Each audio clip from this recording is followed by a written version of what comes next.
The Blue Hills Reservation is right off Route 93 in Milton.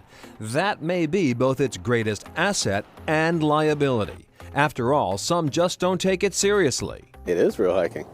And a lot of people don't think it's real hiking because it's so close to the city. I just saw some sassafras with it. For Jarrell Ferguson of Hike for Life, Blue Hills is his regular stomping grounds. You can really completely disappear in the Blue Hills. It's about 6,000 acres and, dozens of hiking trails. I call it an island in the city. We're surrounded by 6 towns, about 650,000 people and 250,000 households within 5 miles of the Blue Hills. I mean, that's pretty spectacular.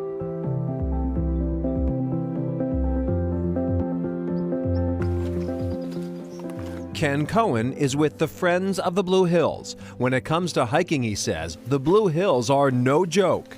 It's a serious place. People train here for some of the biggest peaks in the world on the Skyline Trail.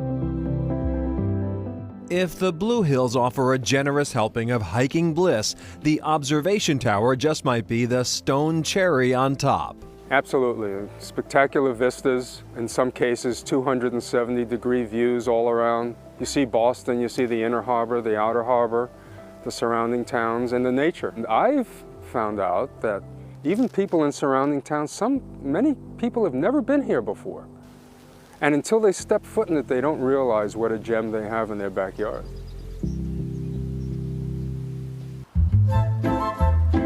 We've finally caught up with Ann and Ian Hayes. You see, they are always on the move. Coming up that hillside and not knowing what was going to be at the top is one of the things that I think drives us to keep on going. The Hayes are participating in the Trustees of Reservations Hike 125 Challenge. The object, to cover 125 miles of trails on trustees' properties over the course of a year. We tried to hit as many different properties as we could, and this was one of the ones we'd never heard of. So it was an inspiration to try to find it and come up here. The Hayes have found their way to the Stavros Reservation in Essex. A short walk up this little hill amounts to a small investment with a big payoff. Magnificent views of the Essex River estuary. You're coming through the woods, it's a little bit dark, there's overhanging branches, then you come out here, wide open, a beautiful stone tower, and just these transformative views. Out on the horizon, beyond the marshes, a distant temptation. And the Hayes' next stop, Crane Beach, the hidden side. When people think of Crane Beach, they don't think of this, and it's right here. There are miles and miles of trails back in the Crane Beach dunes. It's like a moonscape. I mean, it's otherworldly at times. You can be back here and the beach will be crowded and there'll be not a soul here.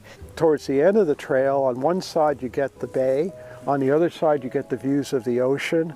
It has something for everybody, and there's lots of wildlife too. Something for everyone. A fitting motto perhaps for the trustees' properties, or more broadly, New England itself, this unique and richly endowed corner of the country.